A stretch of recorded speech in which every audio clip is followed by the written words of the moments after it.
If you were going to start a Hall of Fame for con men, Barry Minkow would have to be one of the first inductees. He was one of the most famous stock swindlers of the 1980s, and certainly the youngest. At age 20, he was the boy wonder of Wall Street, CEO of a $300 million company. At 22, he'd been convicted of 57 counts of fraud and was off to federal prison. Now, at age 39, Barry Minkow is back in the spotlight, not for committing fraud, but for exposing it. He's seeking redemption as an evangelical minister and by going undercover to help federal law enforcement agencies crack a number of important cases, proving that when it comes to con men, it takes one to know one. Everything you say today, you're going to tell me the whole truth, nothing but the truth, right? Brings back memories. As well it should. 19 years ago, Barry Minkow perpetrated a con so audacious that it's still taught as a case study in business and accounting schools. Call me when the market closes. He founded ZZZZ Carpet Cleaning when he was just 16 years old, then franchised it into a chain, and finally took it public. We clean carpets with such care, I'll guarantee the work and our price in writing. On paper, he was worth $100 million. He drove a Ferrari and even appeared on Oprah Winfrey, touting himself and his stock. Think big, be big. Really? End of story. I started with the best of intentions, really, I can say that much. And when economic pressure reared its ugly head and I couldn't make payroll, I lied and stole and cheated. He borrowed money from the mob, cooked the books for accountants, and lied to investors about tens of millions of dollars in insurance contracts to restore buildings damaged by fire and water. We were claiming to be doing restoration jobs totaling in excess of $50 million. We weren't doing any. And so, How did you manage to convince bankers, lawyers, investors that this was on the up and up?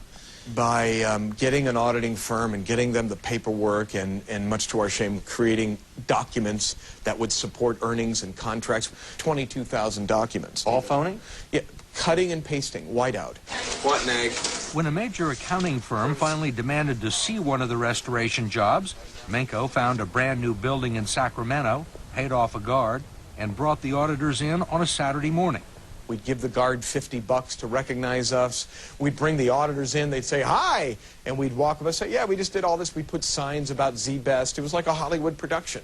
And we went to great lengths to fool and to deceive. But it worked. You know, most frauds, that's the way they are. I call it the second law of fraudodynamics. They go from order to disorder. They work, but it's not if you're going to get caught, but when.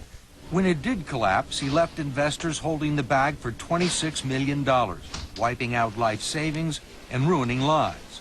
He founded a company called the Fraud Discovery Institute and lectures business students, law enforcement officers, and corporate executives on white-collar crime. He actually began investigating white-collar crime 2 years ago when a friend asked him to check out a questionable investment. I looked at the thing, and it was volumes of information and websites, and I thought to myself, if I was a crook, what would I do to pull this off? And I thought, there's a unique approach. He quickly discovered the company, MX Factors, was operating without a business license and appeared to be a scam.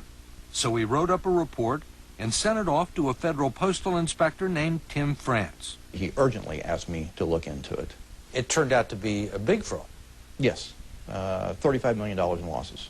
And you wouldn't have known about this unless Barry Minkow had brought it to you. That's absolutely right. I probably would not have known about it until it collapsed. Since then, Minkow has helped law enforcement expose 11 suspected scams.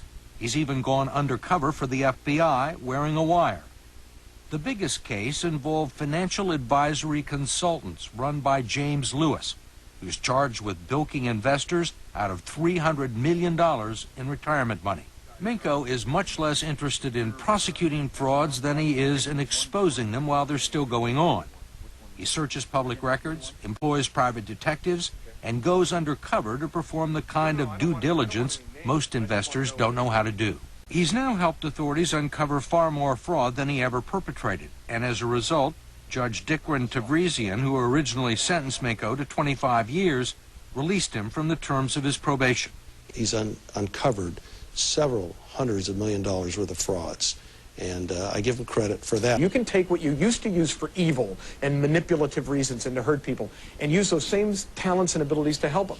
And I believe people can change. For more of our interview with Barry Minkow, go to our website at 60minutes.com.